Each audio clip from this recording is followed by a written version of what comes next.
All right. Hello, everybody.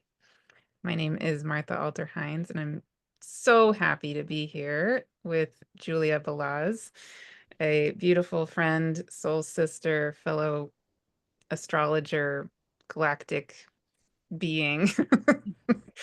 And we are here today to have a conversation together and with all of you about the Pleiades and Uranus. And I wanted to mention, in case you have not yet heard, the beautiful conversation that Julia just had a few days ago with Heather Ensworth, another good friend of ours, where they talked about the Pleiades and Sedna. And it was just amazing timing how this all worked out, because Julia and I had planned to do this video together a couple of months ago. We didn't have a set topic, but then last week I didn't even realize Heather and Julia were recording, also recording a video, and I had no idea what the topic was because I didn't even know about the video. And last week, my guide said to me, when you meet with Julia, focus on the Pleiades and Uranus. And it turned out that Heather and Julia were recording their video on Pleiades and Sedna and intended to include Uranus and then ran out of time. Is that, is that how it worked?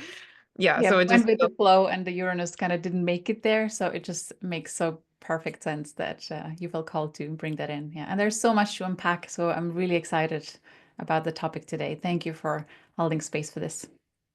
Of course. No. Yeah, beautiful, beautiful. This all just feels so, I'm getting chills. It all feels so divinely guided and planned, and here we are. So, Yes, we are. yay. Um, before we officially start on all the things, would you want to help us to ground in, help everybody come into this space together? Sure. Let's close our eyes and open our hearts, taking a few deep, long breaths.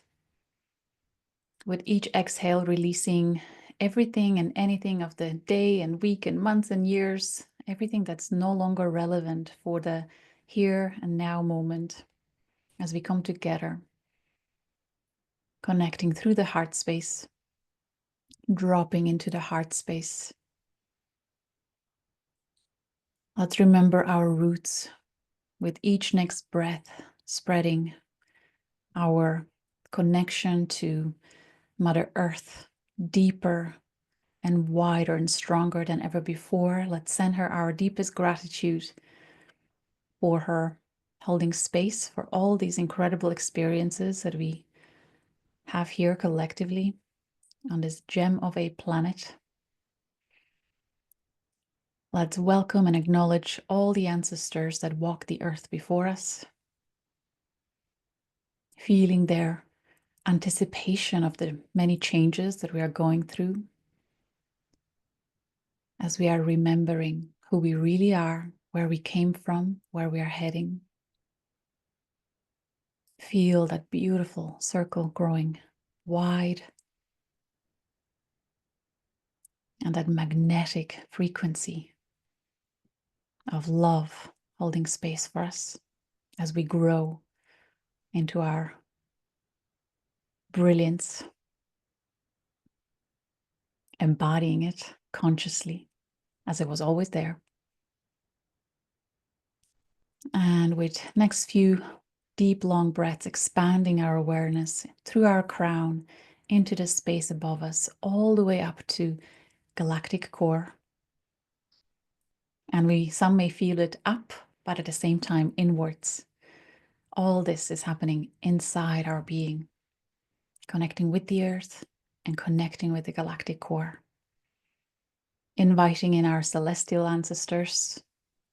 May they hold sacred, safe space as we come together with the intention to remember, expand, grow, co-create what feels more aligned, what feels as something that brings us into greater harmony and greater connectivity and joyful co-creation of the world that feels harmonious, sustainable, and all those beautiful things. And we also invite the celestial bodies as beautiful beings present in our rich, expanding solar system and beyond all the stars and deep space objects, as we remember how connected we really are and how deeply rooted are the stories of the stars and the entire cosmos in our being. We are them and they are us. So thank you, thank you, thank you for all this immense support and cosmic orchestration. It's an absolute joy and honor to be here together as a group, as a collective, as one family.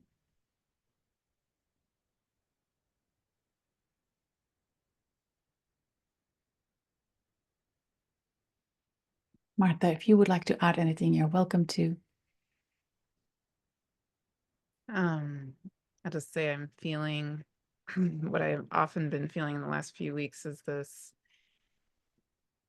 the stars present as our grandmothers and grandfathers, and them I'm feeling their presence and them, their love, their powerful love for us as our bodies and beings are literally birthed out of them. And yeah, I'm just in awe of and gratitude for that powerful love that they have for us and that we have for them. And feeling again, as I've been feeling the last, I don't know, year maybe even, how much it feels like the stars are really, really key to what is holding space for this planet right now in this time of transformation that we're in. And again, feeling awe and gratitude and the mm, deep importance that we each feel held, and how needed each of our direct connection is with these beings, these powerful ancient ancestors of ours, and that there's no one right way or wrong way to be in relationship with them, and how we each do have this direct knowing and connection that's unique to each of us at the same time that we can connect together like this. So I just want to name all of that. And yeah, and I just would love to invite everybody watching and listening to feel the energetic, even beyond any words we might say in this video. Feel the energy of these beings, the Pleiades, Uranus, Sedna, all of our, again, the beings of our whole solar system, and then our entire galaxy and beyond our galaxy, as they're each connecting with the perfect medicine, the perfect vibration, and massive, infinite, pure love for every single one of us, literally. I just like to invite everyone to feel held, and that you can completely let go, relax into that reality, and let this, our conversation, really be a transmission of vibration, very, very high light vibration that serves your absolute radical highest good, whatever that means for you. And of course, the highest good for the all that is. Thank you. And may it ground into our bodies, into our physicality, into the earth. Yes. May we be anchors for that. Yeah. Beautiful. Thank you. Thank you. And so it is. Amen.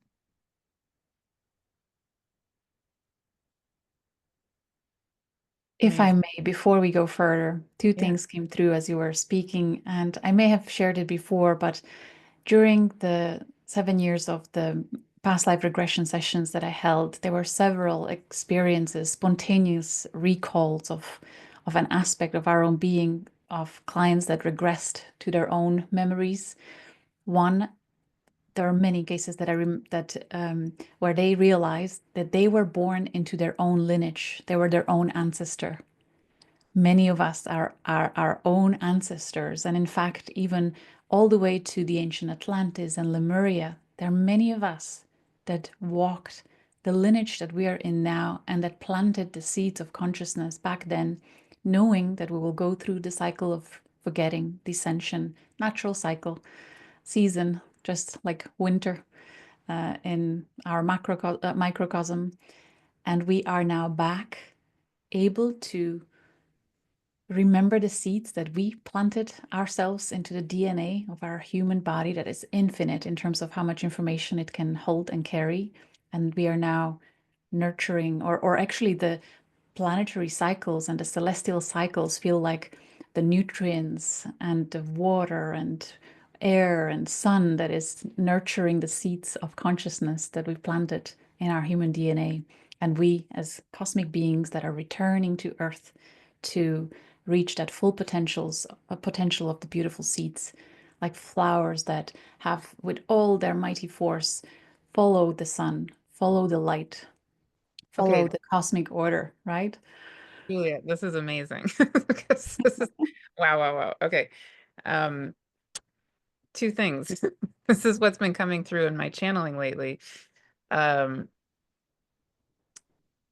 Number one, so I've been holding this series this year.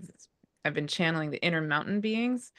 Um, and the main thing, so this group meets once a month with a channeling, and it's going for the whole year. And the biggest thing, the big thing that's coming through in that channeling from the inner mountain beings is they have our each of our spirit team come and hold our heart and hold the golden seed of our being in the back of our heart. I'm getting chills. Um, and then so in the first month, all they had us do was just be present, like with our spirit team holding that golden seed and just acknowledging it, just being with it, right? And then the next month, February, the seed sprouted and it started to sprout with the golden light codes of our being. And then month 3, March, then the the sprouting of those light codes then started to, unfurl, and the spirits kept saying, just let the light lead the way. And then the stars came in because they are light, of course, right? And so what it was, it's like amazing. So then in some other channeling, the one of the rememberings that came through in that is that on a scientific level, um, all of the elements of the periodic table, other than hydrogen and helium, are created within stars. Like that's a scientific fact. Okay. And so I knew that, but then what came through in the channeling was this remembering that, oh wow, if that's where all of our elements like iron and anything other than helium and hydrogen are birthed within stars, then of course everything that makes our bodies other than hydrogen and helium is literally birthed within stars, and that includes everything that makes up the earth, is birthed within stars. So then they said, so then the channeling said, yeah, that's why it's so crucial that we're reconnecting with stars literally, because when we're in this time of great remembering, they literally hold the remembering of what we are and who we are. And there's something key about this, the reignition of the light codes of our own seed, our own inner golden seed, in relationship with the remembering and the light codes of stars, that's helping us to rebirth on a light body level, like earth and light as one, embodied, not disembodied, embodied fully here with Gaia, but completely in relationship with our ancestors who are light stars, with the light codes that are us. It's like, So amazing. And I believe what's coming through the next stage is then to bring in the silver energy, the silver frequency of the feminine, because right now the golden is building the structure. It's the electric principle, it's the go-getting, growing. Um, it's very much the Uranian frequency too, through that electric. And also the electric is our galactic, our own Milky Way galaxy is spinning in a clockwise direction, or is it anti-clockwise? I'll correct myself if I'm wrong in the text, and that is very much electric, and it's also the golden frequency.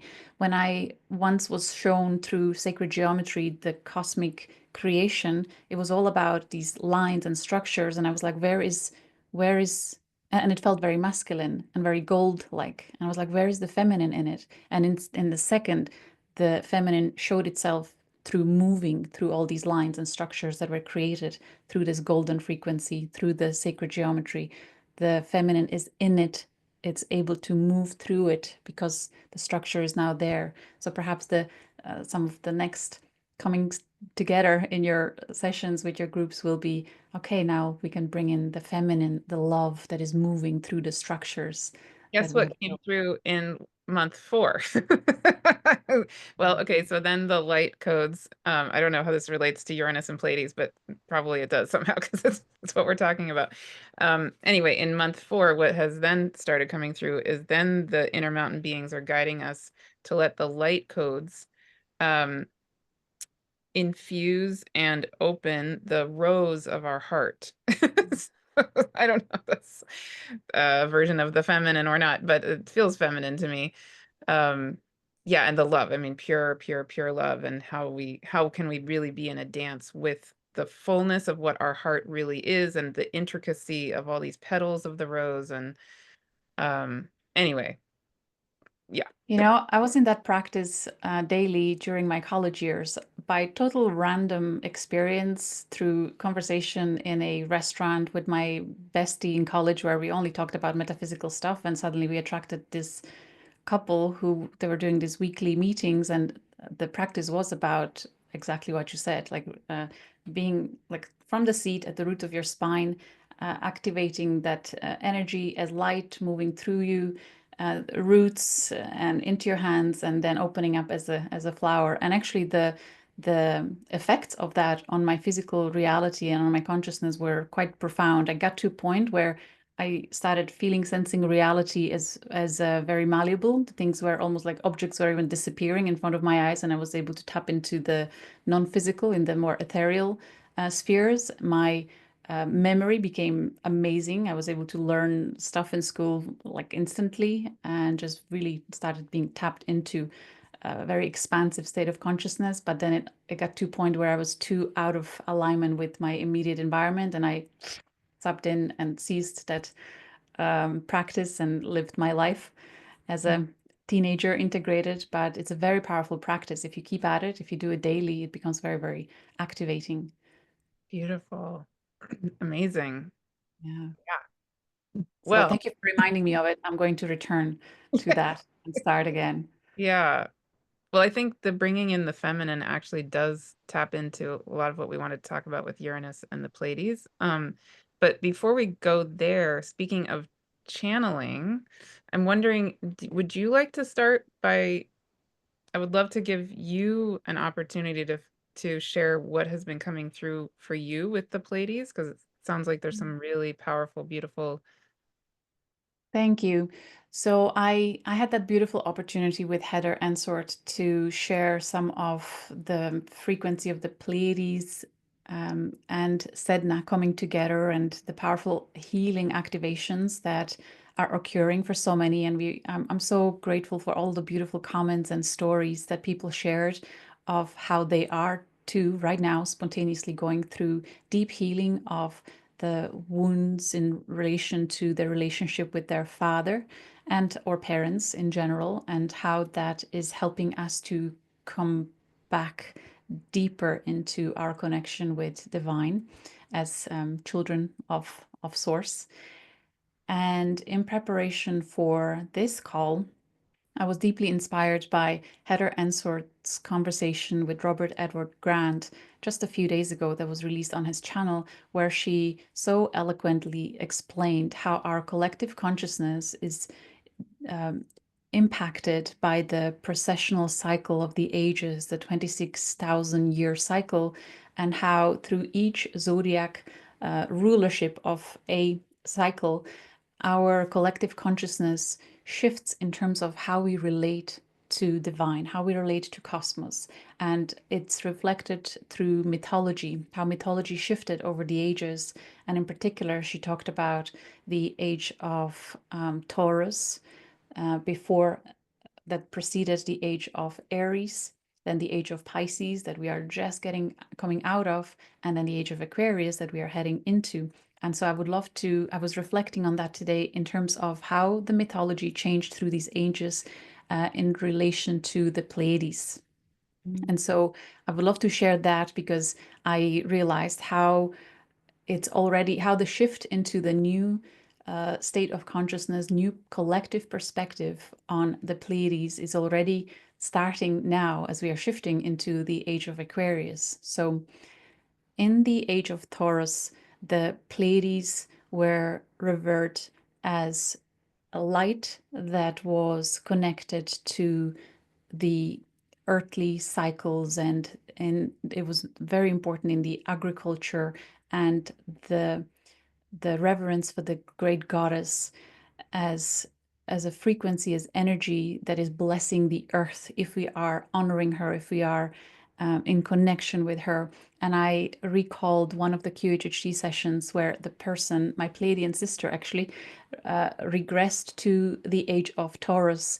And she shared a story of being a priestess, trained from a very young age to be to master her own body, mind, soul, spirit connection, and how there were then the best priest and best priestess were then selected to come together in divine union and travel on tour to important sites on earth to come together in sacred union and bring cosmic energies through their bodies and this cosmic orgasm, but for the purpose of blessing the earth, to bring those energies to the earth in order to energize the soil and the crops and the abundance that was present as a result of it. That was so fascinating to witness as a practitioner, just hearing the story beautifully unraveling. I even wrote a blog about it where I transcribed it on my old website. I was thinking today I need to revive it and share it again because it was so beautiful. But that's the age of Taurus when feminine was held as sacred, and even mythology is reflecting this powerful divine feminine that is deeply supportive. And if we are in connection and harmony with the earth and the great mother, giver of life, infinite creator, there's beautiful order. So the Pleiades regarded as a source of light and omen for a change of seasons in agriculture, and then what that means for us.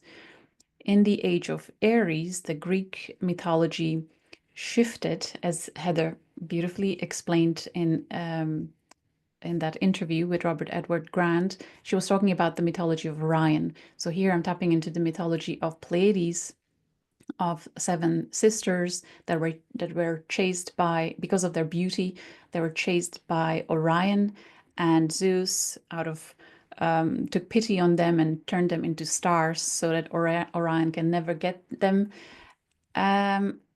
So the frequency of the mythology shifts towards conquest, um, chasing, getting, a hero mythology, but also divine intervention and, external forces that can be or should be feared, and things are out of our control. And it's a very different frequency, very masculine, right? Also.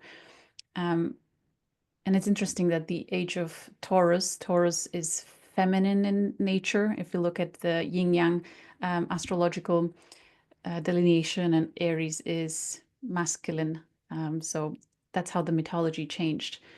Now, in the age of Pisces, when religious was on the rise, religions were on the rise, the perspective of the Pleiades shifted as, back connecting to the Piscean frequency, and seeing them as a guiding light for sailors, for travelers, also in connection to Christ. Sometimes it was referenced as a light that was guiding us towards our spiritual connections.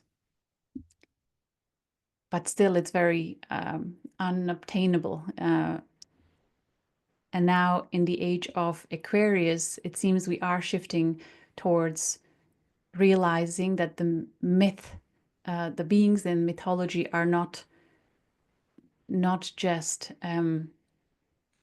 gods and stories that are just stories. I believe really we kept the mythology as a way for us to stay connected to the true memory of these beings being our ancestors from the stars. And we are remembering that now. So the mythology is changing from these big gods that were special gods that were revered as something that we could never compare to.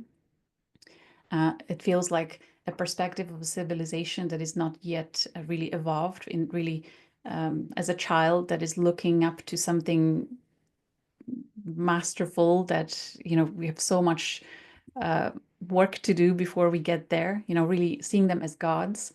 Then through religion, seeing them as something we cannot even directly connect to. There has to be a middleman to connect us to that. Then I feel there is even a period of denial where where many people just dismiss it altogether as just stories for children.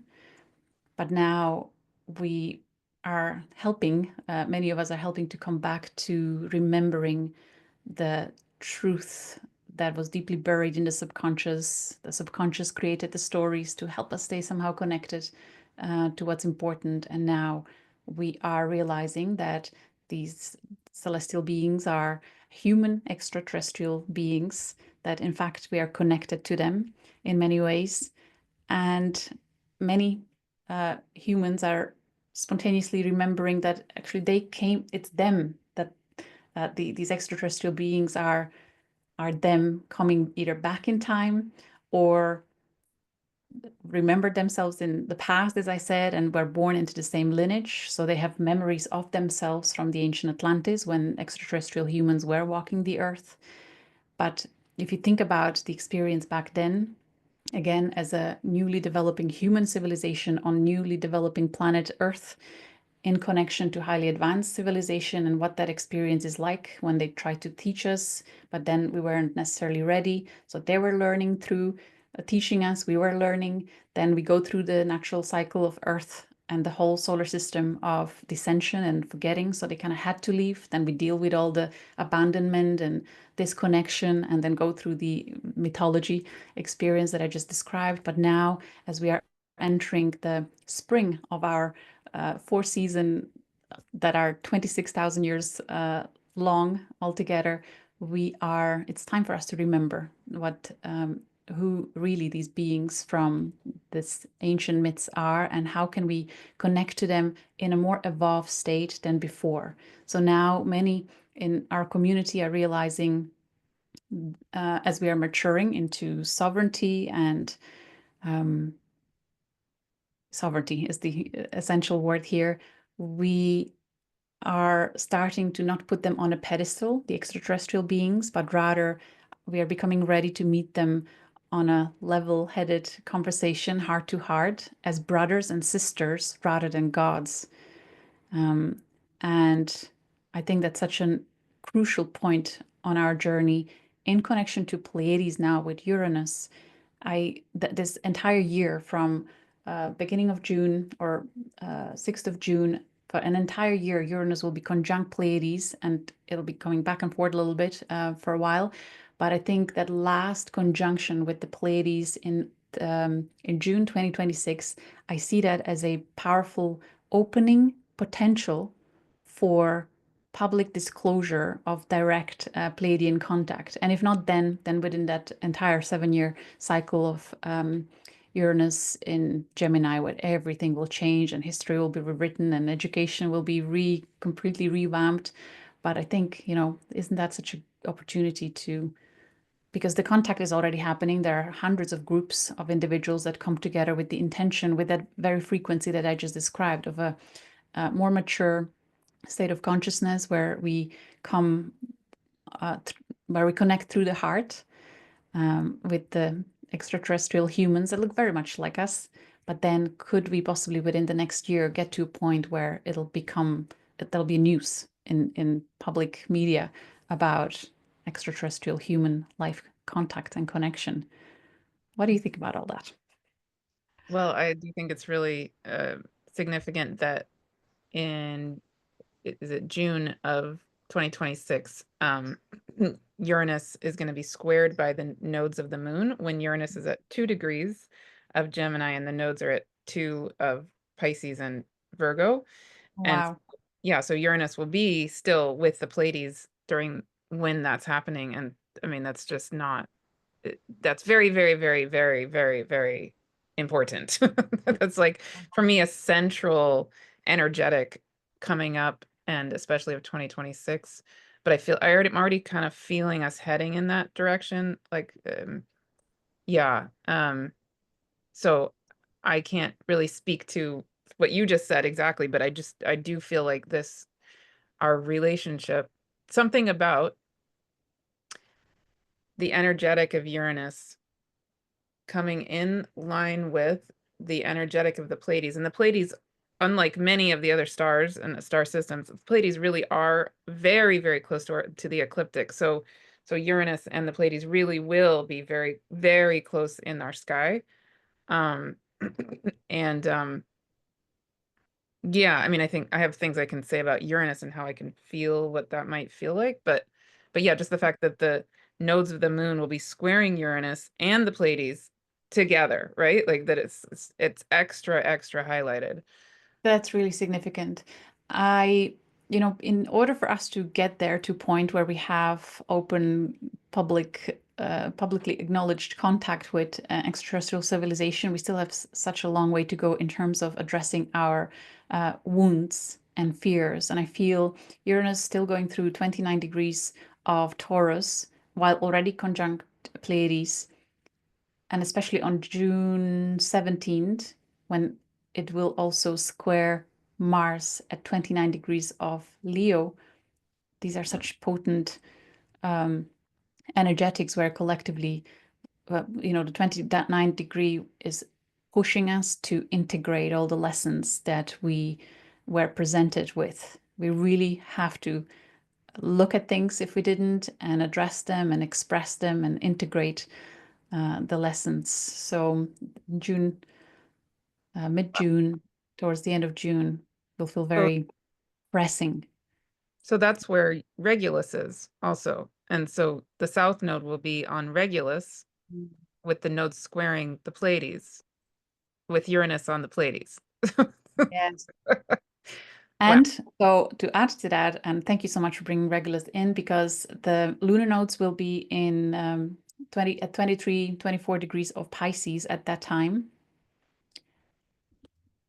And asteroid Atlantis will come into 30-degree, so semi-sextile to south node, and 150-degree quincunx to the north node. And asteroid Atlantis will be in Libra at that time. So, and then you mentioned that the lunar node's still in Pisces, Virgo. So when I was just tapping into this particular configuration on the day when Uranus actually precisely conjuncts the Pleiades, if we go with the 2-degree orb on the star Alcyone, so that'll happen on June 5th, 2025. That's when the Atlantis will come into particular configuration with the collective lunar nodes. And I feel like it's that this 30-degree and 150-degree, they feel like hyper awareness of the need to revisit and review the themes of how we behaved on the other end of this cycle during times of Atlantis, where the frequency of Leo is coming strongly through Mars here. are we, we cannot make the choices again based on the ego-driven desires and that hyper-masculine focus of go-getting, acquiring to no end. And can we shift to the higher expression of Leo, the heart-based, sustainable way of living and co-creating? That feels like such a strong call, especially with that 29 degree of Uranus in Taurus. Can we shift? Can we have a radical shift in what we value? Can it shift to sustainability rather than that, getting, because we are not addressing the traumas and fears that we held in our subconscious. Beautiful, yes. And to add into other things with that is I'm also thinking about this is thinking a little bit ahead, but I'm already feeling these energies as we're talking. That right after the nodes of the moon square Uranus next year in June of 2026, they are going to switch into Leo, South Node in Leo, North Node in Aquarius, right? And then Jupiter next in 2026 also will enter Leo and will be on the South Node 3 times. That's down the line. And Mars actually will also do its retrograde in early 2027. I don't have this exact dates right off the top of my head, but it'll go retrograde, I think, at 10 degrees of Virgo and then back into Leo. So there's in the beginning, the end of 2026 and the beginning of 2027, there's going to be this Jupiter South Node Mars dance in Leo. So I think we're already getting, we just had this Mars Pluto opposition with Mars in Leo and Pluto in Aquarius. And so I think we're already feeling and getting the sense of what is this Leo Aquarius balancing that needs to happen, and letting go of the shadow sides of each of those energies and bringing in what the true gifts and opportunities of them are. And for sure, I completely agree with what you just said about, there's so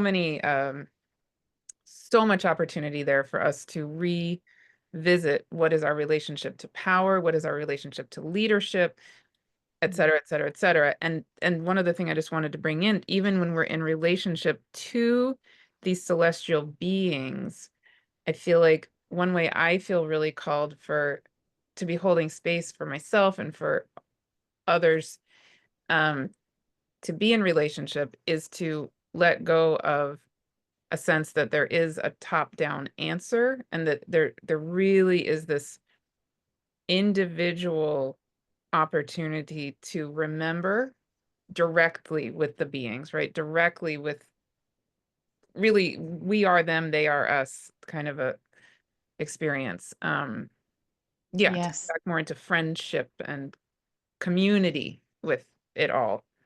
Yes. Thank you for saying that.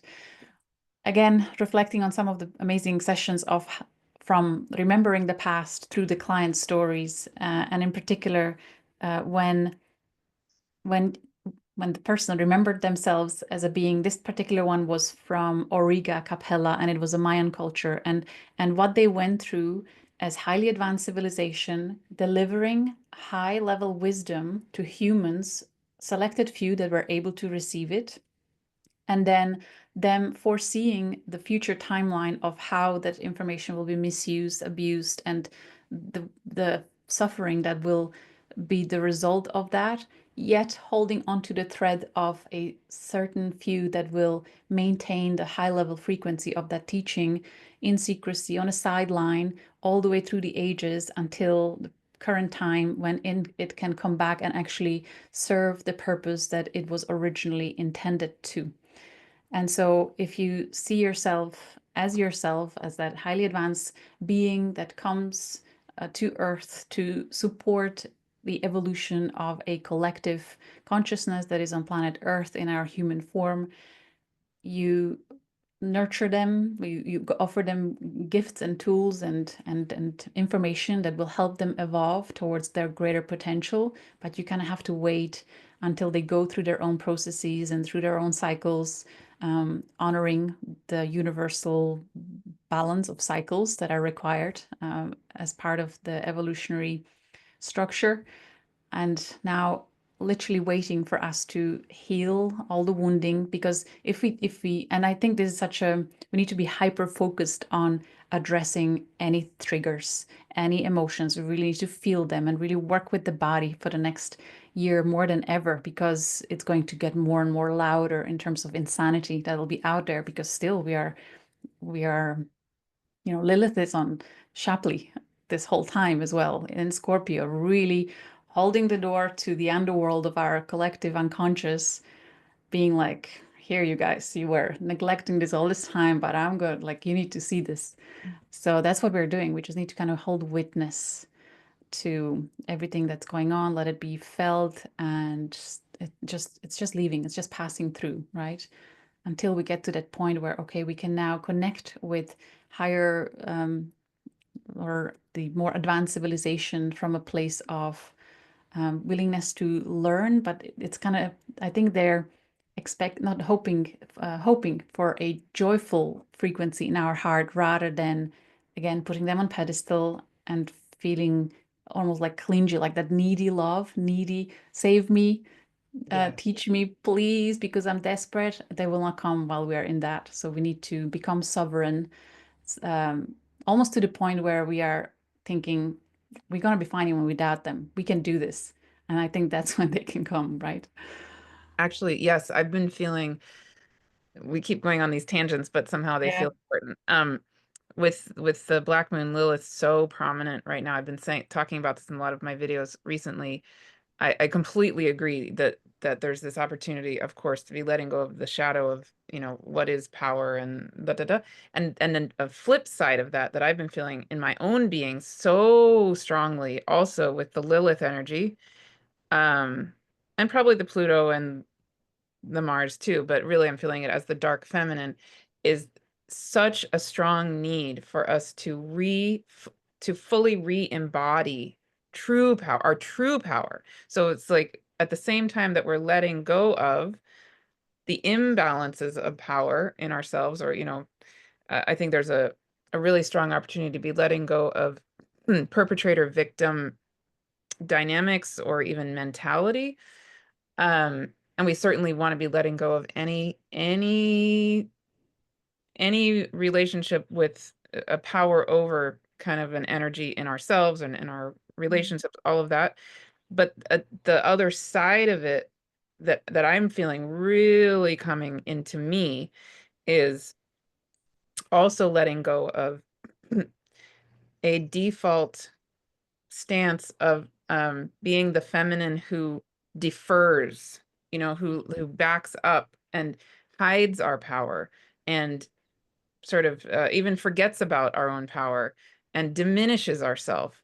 So, Mhm. we don't want to come out being dominating or domineering. That's not the goal. It's to fully, like Lilith energy for me on its highest expression is that I am completely, totally myself. I'm fully here as the full power of existence that is me and that is you. And I meet you equally as the full power of existence that is you. And then we can be here complete, right? And then when these energies of the other energies of our galaxy, or even way up beyond our galaxy, all these divine allies are here to support us, then we meet them as the full being that we are and the full being that they are, and then we do this together, you know? Um, uh, Yes. yeah.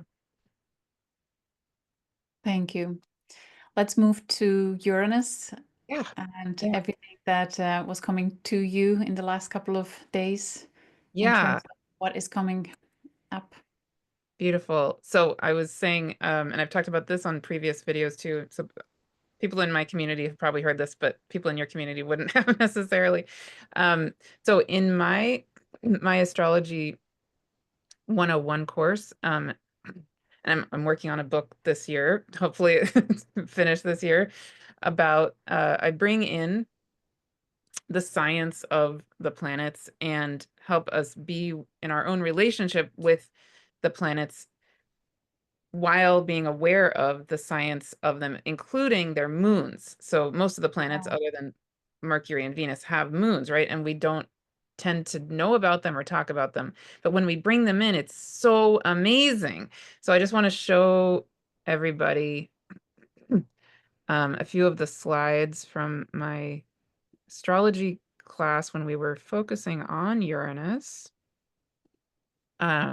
This is so amazing that you have this perspective and bringing it through. Thank you so much. This is Oh, brilliant. I love it. It's so much fun. Um, okay, so yeah, so there's so much more. I'm just going to touch on some of the key highlights that I'm particularly about, and then oh, not that. No. Are you seeing the slide here? Yes. Awesome. Yeah, and I feel like what I'm about to talk about is especially relevant when I feel into the Pleiadian energy. So, yeah, so one thing that's really fascinating about Uranus itself is that the the what scientists are thinking is that the mantle of Uranus um, is potentially probably made of diamonds, and that there are diamonds raining through the mantle like hailstones. And yeah, so in a sense, Uranus is thought to be made of these diamond structures.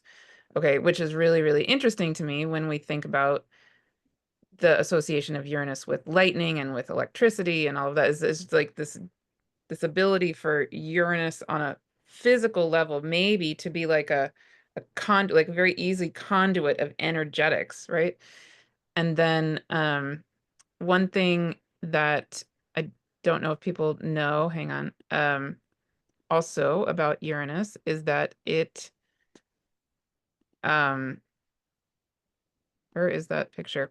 It rotates on its side, so unlike the most of the other planets, we Earth has a 23-degree tilt in relationship to the sun, but Uranus has something like a sorry, I don't know where this particular slide went. Happy to see all the Yeah. slides. Keep going. Brilliant. Where'd it go? It's so strange. Anyway, Uranus is tilted on its side, and so it's rotating on its side. Um, quote unquote made of diamonds. And then the other part that I wanted to bring in is the moons of Uranus. So Uranus has at this point 27 known moons, but astronomers are discovering more moons of our planets all the time. But what's so fascinating to me about Uranus, especially in relation to the Pleiades, is that many of the moons of Uranus are named after feminine literary figures, and especially female fairies. So I'll show you here. So there's Miranda is one of the moons. That's a Shakespearean character. There's Ariel, who is a fairy, right? um, Umbriel, another fairy. Titania and Oberon, so the queen and king of the fairies in A Midsummer's Night's Dream.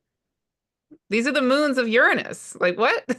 I love this so much, and this is so brilliant. If Uranus is coming into Gemini, where he will reactivate the information that comes through and bringing like utter clarity, epiphanies, and remembrance and truth through. Wow. I recall many QHHT sessions where clients regressed to connect with the fairy world. And one of the stories that comes through was a soul that was a fairy queen and took on the role to come into the human role, to be born as a human, and to help bring the stories of fairies back to our collective consciousness. And she did that as a teacher working with children, and the main focus was bringing children into to nature and doing everything and anything in relation to fairies, from arts and crafts to stories, and even then writing a book. And it was just brilliant. And it or other session also when fairies connected and they spoke about what we're going through collectively and how the time is coming where we will welcome them back into our reality. But it is only after we heal the trauma and come back to our heart, that's when we can start seeing them and interact with them, and then receive their wisdom and guidance to help us support the earth on her next evolution. So how timely and brilliant that this is coming through. Right. And I mean, it's So like magical. two levels here for me is just on an intellectual level. I'm thinking, wow, okay, so we have Uranus coming to be in the same part of the sky from the point of view of Earth, with the Pleiades, who are the seven sisters. And then Uranus has these moons who are a lot of them feminine fairies, and other feminine figures, because most of the other planets' moons are named after, Roman and Greek figures that, so Uranus is the only one that has the moons named in this way. And yeah, so that's just fascinating in terms of what you were saying earlier about some energetic coming in to help reawaken and reinfuse the divine feminine and all of that. So that seems just on an intellectual level like there's Yeah. there's something there. I wonder if Sedna also has a massive role in that because she's ushering Uranus in through the shift of signs, or in conjunction with the Pleiades. Sedna is right there with them, and she's such a powerful force of carrying the authenticity of the true feminine, reawakened, reemerged, and anchored in eternity as a Yes. wise elder then that communicates and connects and cycles through the ages. Yeah, beautiful. Right, exactly. And then the other part is a little more complicated to explain, so I hope this will make sense. Another thing about Uranus that's so fascinating scientifically is that the astronomers think that, and they're still trying to figure this out, but they think that, so Uranus again is tilted on, it's at a 90-degree angle, orbiting at a 90-degree angle around the sun. So it's on its side as it goes around the sun. And they think that instead of having its gravitational center in the center of the planet, that it's actually the gravitational center is up toward the North Pole. So what they also think is that the planet of Uranus has a very particularly strong relationship with our star, the sun, because it's pointed, when it goes around the sun, because it's on its side, when it is at its, essentially its north hemisphere summer, the North Pole is pointed straight at the sun. Right? And the opposite is true on its other solstice time, where the South Pole is pointed straight at the sun. So its seasons are extreme, very, very extreme. And it has its 84-year orbit, like we know. And so it has its seasons last, what is 84 divided by 21 years, right? But they're extra, extra extreme because of the way that Uranus is tilted. And so if I just feel into this, Uranus potentially is made of diamonds, or has this very particular kind of crystalline makeup of its core in this particular way, and it's rotated on its side, and so it points more directly straight at the sun. So our sun is a star, and the star of our sun has this direct connection with Uranus at the time of Uranus's solstices. The whole thing, and currently my understanding also is that we are at coming to the time of a solstice of Uranus. I need to double check that, but I think Uranus is at one of its solstice times. So the bottom line, when I tune into that, I just feel like Uranus energetically maybe is this very clear conduit, like it helps it to really focalize energy or something, even on a physical level, like not even a woo-woo making it up kind of a thing. I mean, just physically, I wonder if that's part of what goes on. What comes through very strongly is the activation of the crystalline structure inside our bones. And coincidentally, I have arranged with Keone to record at the beginning of July, talking about the bone structure and the crystal memories inside our spine and connecting with the true memory of ancestors. So now it makes even more sense why we're going to talk about it. But the the focus is on remembering the importance of healing, clearing the trauma that is stored inside our bones, especially the ancestral. So the abandonment, resentment, victimhood, and all these things, they really need to go so that we can connect with the memories of our true ancestral heritage inside our bones in that crystalline structure without any filters that will create further distortions. We really, really need to focus on healing, clearing deep emotions, let them be expressed in a healthy, balanced way, in a safe space. And the focus then is on, can we activate the light inside the bone, the crystalline structure of our being? Yeah. Exactly, right? So again, if we think of Uranus as this focalizing energetic that's I feel it allowing just very clear energy to come through. And then we have these fairy moons orbiting Uranus as it is this crystal. It's like I can feel how maybe this is just one idea, right? But maybe that divine feminine fairy energy is sort of a magical soothing energy holding the space as Uranus is this focalizing, crystallizing kind of energetic. Mm. And that is the whole being of Uranus that is going to come right in line with the Pleiades.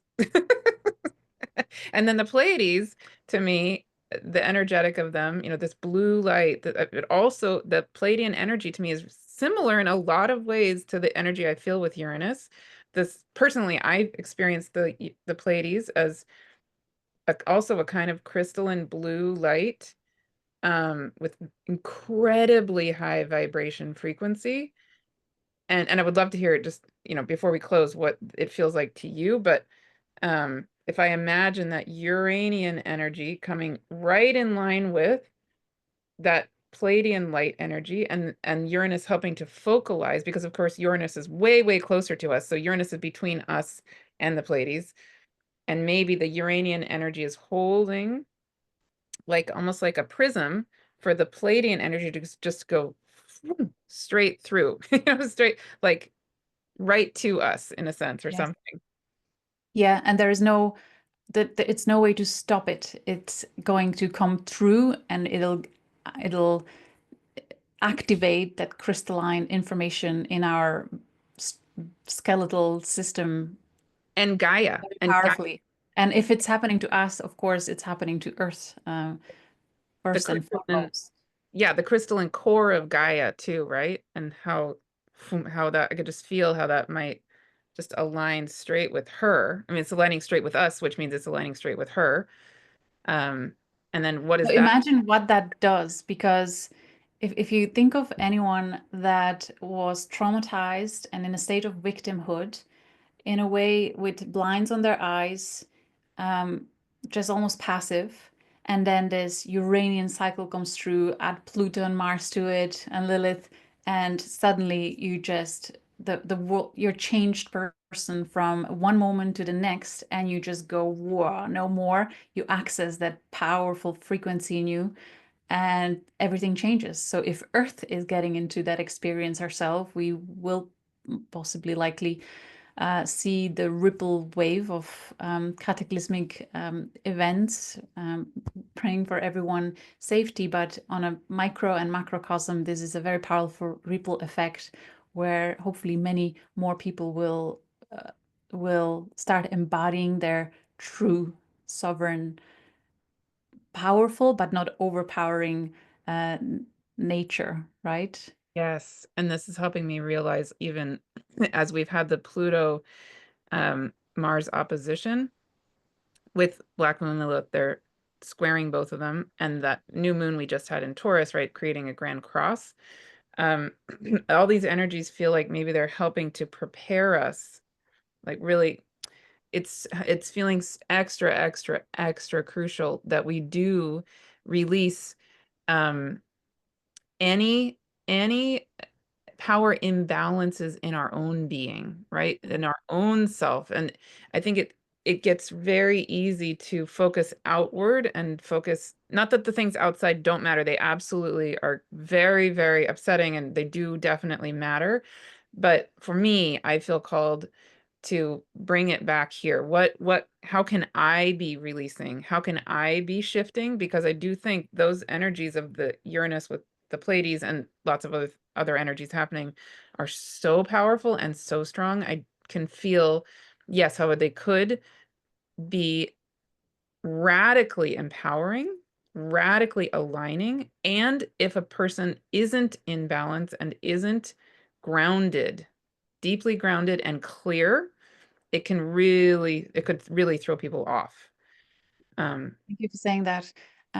The diamond frequency can come as a great savior. There is a powerful visualization where you kind of take on a cloak of diamond light to surround you, to be with you, and especially if you feel um, attacked or uncomfortable in the frequencies that are around you. Once you put that diamond shield around you, you're untouchable energetically by forces that may want to um, do anything. I've experienced it several times myself. It's really good exercise. Just the intention of bringing the diamond light frequency to surround your auric field is very powerful. Amazing. What also happens with that is that people that are not yet healed, or they're in some kind of denial or delusion about themselves or their reality, if they are in a presence of a diamond frequency soul or being, they feel seen and in their truth, like they cannot hold on to that delusion and distortion for any longer. It can be very uncomfortable, but it's necessary. It's really powerful frequency for restoring absolute truth, uh, state of being.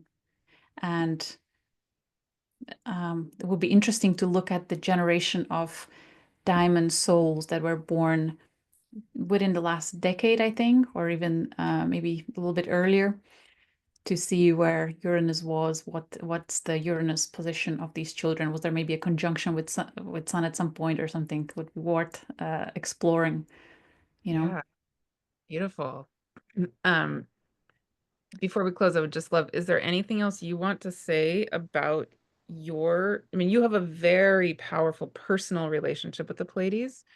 Is there anything else that wants to come through you? Yeah, just as I look at the frequency of communication and what Uranus will do as he enters in tropical zodiac, the archetype of Gemini, and how for the next 7 years we will be looking at, if we think that now we are overwhelmed and overstimulated by information, it seems like it may go even to further extremes, but I what I see in that is an invitation to realize the importance of being grounded, centered, and present in what we are allowing into our fields.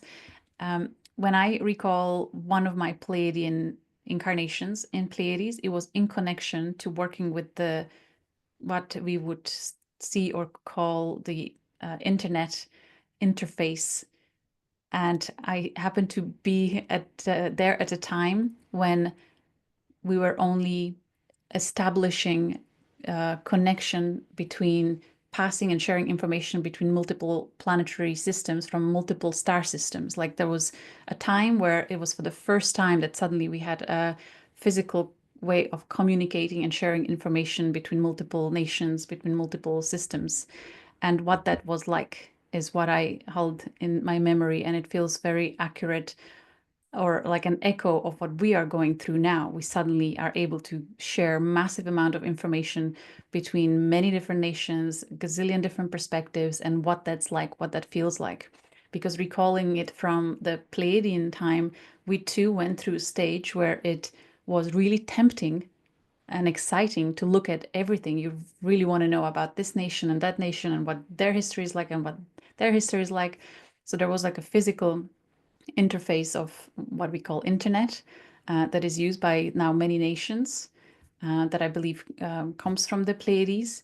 And before that, what we had was plasmic um, plasmic water like well structures that you would look into it, and with your intention, like you would go, you put something into Google, what you want to know, you put that intention with your consciousness into this plasmic water feature, that would be either on physical worlds or in spaceships too.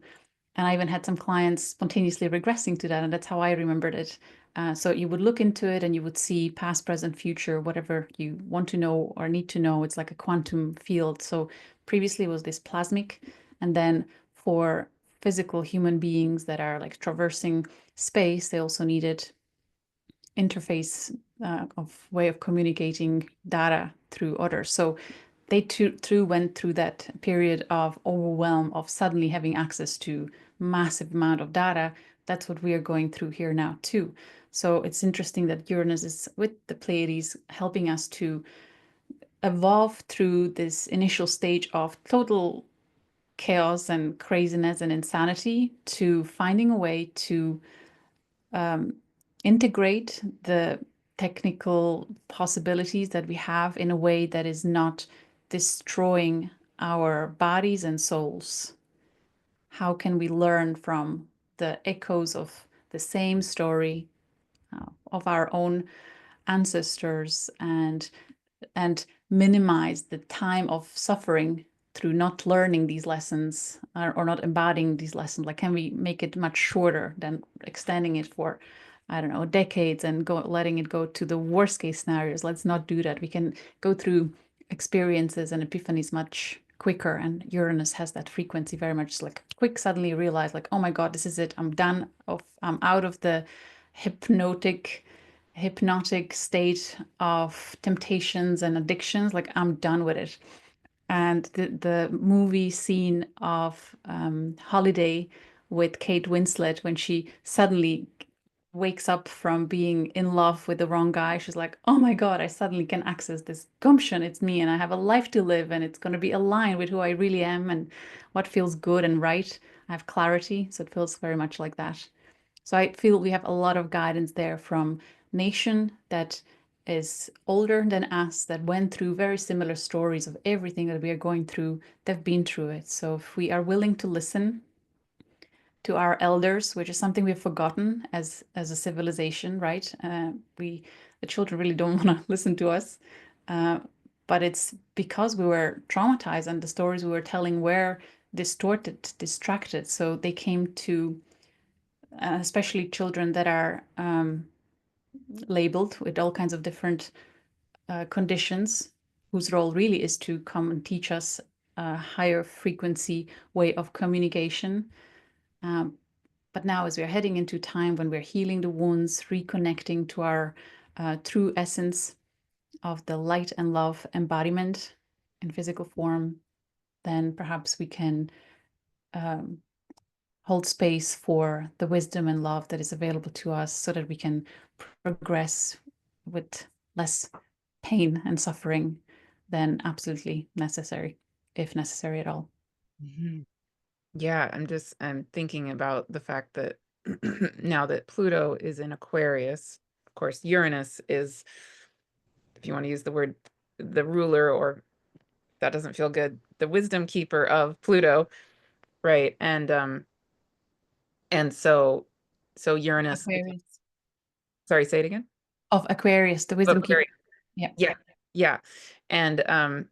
And so because Pluto is in Aquarius, then Uranus's significance becomes even more highlighted. And then, like I was saying, the nodes of the moon are going to square Uranus. So Uranus's role is going to be so, so, so crucial, even more than usual, I think, in this coming years, but especially this coming year. And to have Uranus now going this year, going back and forth between Taurus and Gemini, I'm recognizing, I mean, other people have talked about this, right? Of course, that when we have Uranus enter Gemini, ruling Pluto in Aquarius, that it's such an air time. And a shadow side of that could be exactly what you're saying, this incredible overwhelm of information and way too much data and way too much possibilities and all that. But it does feel so good and crucial that we have the time when it's going back and forth between Taurus and Gemini right there with the Pleiades. And even when it enters Gemini, still it's in the constellation of the bull, Yeah. which is Taurus. And we have all this divine feminine energy here. And so one of the things that I think is also really crucial as we move into a time that's going to be so air like, um, is that we remember our bodies and we remember the earth and we remember, and I think it's fascinating actually that Hygeia is traveling with Uranus right now too in Taurus Wow. and going to be with the Pleiades, and Hygeia being, Well, then again, that just tells me it's time for healing, deep healing. You cannot, and it's in the body. So like that, oh, that's just brilliant. yeah, yeah. And Mm. anyway, we could go on and on and on about Yeah. that, but just to just to make We're sure. really guided. We're really guided through this experience. We're really getting clues to what to focus on now. And one more thing that I'm so glad I just remembered, the Pleiadian civilization, they really focus on what is each individual's highest potential, highest excitement, greatest joy in focusing on in their life, and they are able to recognize it very early on as children are born. And they, instead of having this square box where all kids go in to learn the same thing, it's not like that at all. And I wonder, I just had a glimpse of that today, if perhaps the way our education system may shift during this next 7-year cycle will be maybe decentralized education. And if we can find a way to start figuring out or focusing on what is each child's soul's highest potential, and we can start nurturing that from early on, and what massive leaps in evolution will that bring. Yeah, that was just something that came through as well as important and as potentially shifting in terms of education. And astrology certainly could play a beautiful role in it, in helping us to see what is the highest potential for a child. Mm, beautiful. It's amusing. Yay. Mm. All right. Um, any other thing you feel called to Just say? one last thing, as I'm looking at the flower behind me, the orchids are believed to come from Pleiades. They were brought to Earth from Pleiades. So if you love orchids, or if there's something they do to you when you look at them, you may have, it may be a memory of your Pleiadian experience of those beautiful worlds that feel like Eden, and wherever they have the more kind of tropical atmosphere, they're orchids. Mm. And I realize we haven't even named for people who aren't familiar with where the Pleiades are in terms of the ecliptic, right? It's what, 29 Taurus, 0, Yes. So 1. there's several stars, 9 stars actually altogether, not just seven, if we include the parents, Pleione and Atlas. And so there are several stars at 29 degrees of Taurus if we go with the tropical zodiac, and several that are at 0 degrees of Gemini. And the stars' astrological orb of influence is for all of them just 1 degree. So if you have 0 degree of Gemini to 1 degree of Gemini, your natal planet, you are very likely to have a strong affinity and connection with the Pleiadian collective consciousness and frequency. And there's one star, Alcyon, the Alpha Pleiades, that has a 2 degree orb. So we go with Uranus entering that 2 degree orb of influence at 28 degrees of Taurus and 50 and 20 minutes when it actually goes into conjunction. However, I've experienced several times where an individual experience, even though the the planet is slightly outside of the orb, the person feels very strongly the frequency of Pleiades coming through that planet. So listen to your own divine design as you look at your own astrology. If it's slightly out of orb, even within 3 degrees, even 4, I've seen. So accept it as true and relevant for you. Yeah. There are always exceptions to the rule. Mhm. and the Pleiades, of course, exist no matter what our chart is. So, Mm. we all are connected to everything, but yeah, I yeah, also might want to bring in that many people kind of just spontaneously around the time in May or around the time of October, November, they suddenly have this experience of connecting with the Pleiadian guides, and they start channeling Pleiadians, or they start reading a book on the Pleiadians around these times. And it's because the sun is in alignment with the Pleiades. So in Northern Hemisphere, conjunct the Pleiades in May, and in Southern Hemisphere, conjunct the sun in autumn. So depends on where you are. You can do even either daytime meditations or nighttime meditations. And I find it fascinating how even through this annual cycle of conjunction and opposition, it's such a beautiful opportunity for us to integrate the archetypes of the opposites. So for Pleiades, Taurus in May, if we meditate during daytime on the Pleiadian wisdom, we really grasp the Taurian lessons, but many of us are guided to connect with them at nighttime meditation in October, November. And that's when Scorpio is prominent on the sky. All the Pleiades then would be on the opposite end. So it's just beautiful how even through that we can, it's about from polarity to unity, coming from polarity to unity, finding balance between the two. definitely. Yes. Amazing. And actually, that's what happened for me. I think it was 2 years ago when I first channeled the Pleiades. It came out of absolutely nowhere. I think I had heard you talking about them or something, and then I was channeling for some of my clients, and all of a sudden the Pleiades started channeling through me, and then I looked and realized, oh wow, the sun is conjunct the Pleiades, something like that. That's exactly the timing of And what. then you had a second half of that cycle on the opposite end in November, October, you mentioned to me once. Yeah. Yes, yes, yes, Yeah. yes, yes, yes. Yeah, so cool. But Beautiful. Yeah. amazing. Well, Thanks. It's fun. beautiful, Julia. Would you like to help us all just close out and send out some kind of prayers or blessings from this time together?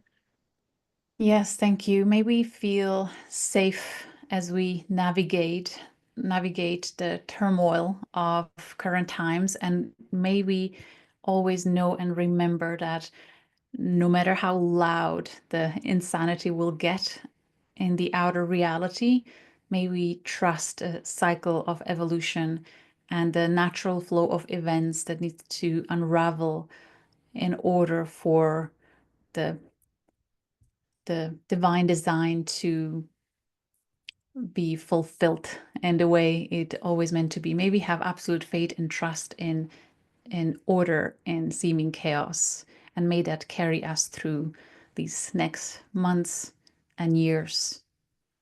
And as Heather and Sword always say, returning to our center, and that's the way to navigate it safely, peacefully, and serving as anchors for those that may be looking for someone who is centered and anchored. It's so important for us to hold this centered state of peace and clarity, and we are in it together. May we also remember that we are so held and supported by massive amount of souls filled with wisdom and unconditional love. Yeah, we are all in it together. We're connected, and we got this. Amazing. And I would just add that if it feels right for each of us, we can drop in and feel again Gaia here as us and her inner crystalline iron core and all of the exquisite earth beings, including fairies, including the inner mountain beings, including all of us, including all the other animals and plants and so many allies here as Gaia, as earth. And we can feel in this time as we are moving around our star, the sun, and as Uranus is moving around, it's dance around the sun. We can feel that from the point of view of Earth, Uranus is going to come into alignment with these amazing beings of the Pleiadian star cluster. And we can feel that alignment of the Pleiades, Uranus, Sedna, and our Gaia home and our own bodies as crystalline light beings, earth beings. We can feel the medicine of that alignment in the exact right way, specific for each and every one of us differently, and then all of us all collectively. And we can give honor to the being of Gaia, the being of our own bodies, each other, the being of Uranus, and the beings of all those moons, and the beings of all the stars and the nebulae of Pleiades. I love the nebula of Pleiades too, actually. Yeah. And yeah, just deep reverence and honor to the divine design of all of this and this alignment that we are moving into, the magic and the gift of it, and the beauty and presence of all of this cosmic support.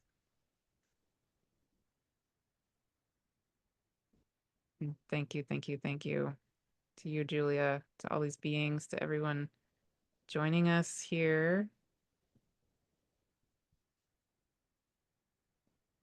And so it is. Amen. Thank you. I remembered, I believe I captured a fairy on video, not once, but twice. What? Yeah, the location where I used to live, where I facilitate all the QHHG sessions, around a time when several clients were saying during the regression that they're fairies in my garden, and like they're here and they're in the house and like they're there. And somebody then pointed a fairy movement. It like this, like little, it just came from one dimension into another on a video behind me. So it's captured, and I like made a shorter video of that, and then another, just a photo capture of a fairy on top of my cat and then disappearing. So uh, if you go to Galactic Astrology YouTube channel and type in fairy in a search window, that video will come up. It's very cute, and it ends with I do believe in fairies from Peter Pan movie. So you might enjoy that. That, They're that's, real, and they really, like, we're ready to welcome them back and they're learn very, from them and work together. Yeah. yes, definitely. Mm. Yeah. And you're there in Ireland where I'm guessing Yeah, you're. very much. Yeah, I can really feel it.